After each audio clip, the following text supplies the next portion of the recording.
everyone, this is Barry 3D from the iConis podcast. I know it's been a while, but hey, we're back. And I'm at Comic-Con, and Paul Ash is behind the camera. And we are here with Richard Comley, the creator of Captain Canuck. So if you can always go back and watch our video with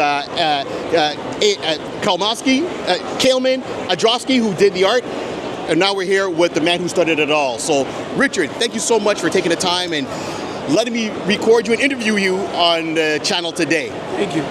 Perfect. Happy to be here. Excellent. Keeping it Canadian. So let's go back to the roots. Captain Canuck, how did it start for you? What was the original concept when you thought about it? How long ago did this come to your mind? Go back to sometime in 1971. Right. I met a fellow by the name of Ron Leishman at church. And Ron and I used to get together because he's a cartoonist, and we both took a similar advertising art course in Winnipeg. And he's the one who really put the idea into my head that there should be a Canadian superhero. And we talked about it for a couple of years, and eventually we settled on the name Captain Canuck. We vacillated between Captain Canada and Captain Canuck. Right. But there was already 3 Captain Canadas by then. So we, one had moose horns, by the way, one of the Captain Canadas. And I started doing the research as far as, the whole process of publishing and distribution in about 73, and started working on it full time in late 1974, and the first issue was published and released and distributed across Canada and in parts of the United States. It was all mass market distribution in May of 1975, and that was the beginning. That was the beginning. So now you said something interesting. So you met in church. So, and you guys met in church. Yeah. Out of all places to start a comic book. I know some people at coffee shops. Sometimes people are just doodling. Yeah. But this idea came to you in church. So was the mass boring that time? No. No. I'm a Latter-day Saint, so is Ron. Right. And I met him at church, and I said, gee, I've seen him before. And I'd seen him at Red River Community College, is where we both attended an advertising art course. Right. And and then we just started talking, and again, like it really didn't. I didn't really think about it until we got together, and he said, there should be a Canadian superhero. And we talked about naming him Captain Canuck, and that's it. That's where it sort of stopped, for a while. Okay. So I didn't start working on the art, or I didn't start working on the writing until late 1974. Right. So it's just kind of the idea, the seed was there. The idea that we should do this. Yes, because at the time, you got Captain America, and of course you've got Union Jack and other heroes that represent their countries or provinces, so forth. And that's what we were thinking, is that, and the other thing, we didn't realize this, but subconsciously, Canadians were starting to, identify themselves as Canadians and think about being Canadians, and that Canada, a young country, so much influenced by the United States, absolutely, in every aspect, especially in media and of course, and also Europe, and and I think Canadians say, we're our own people. Let's have our own cultural identity.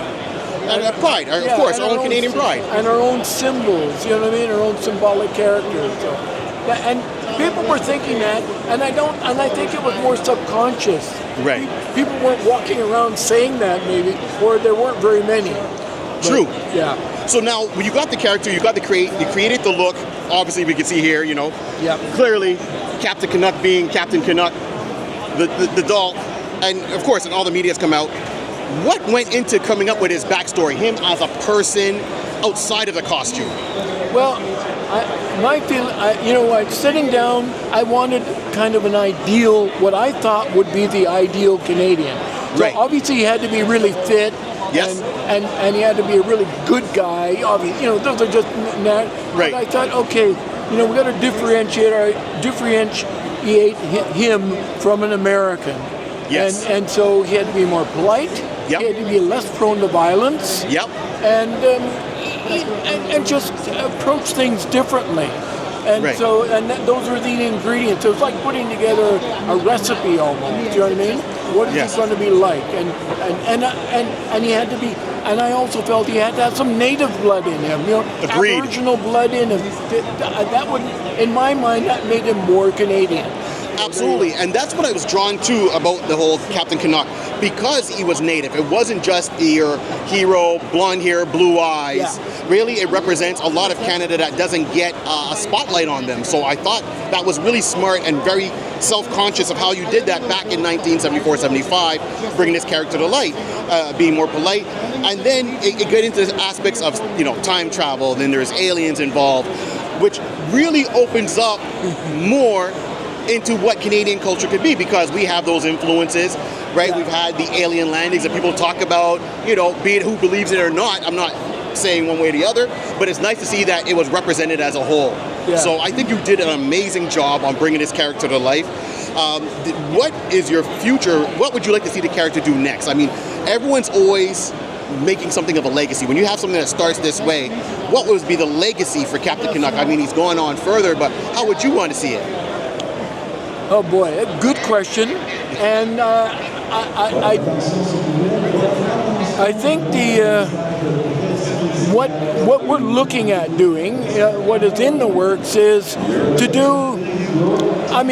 To stretch it out as far as media representation, and Right. so there's documentary in the works. Oh, really? Yeah. There's animation in the works slowly. There is an animated web series you're probably aware of. Yes. And they, expand that. So I think the reach I think the legacy would be to go to other countries. Captain Canuck is well known in Canada, even Yes. in the States. People don't realize this, but 80% of the comic book sales of Captain Canuck are in the United States. And that's largely because of the population, the much larger population. So.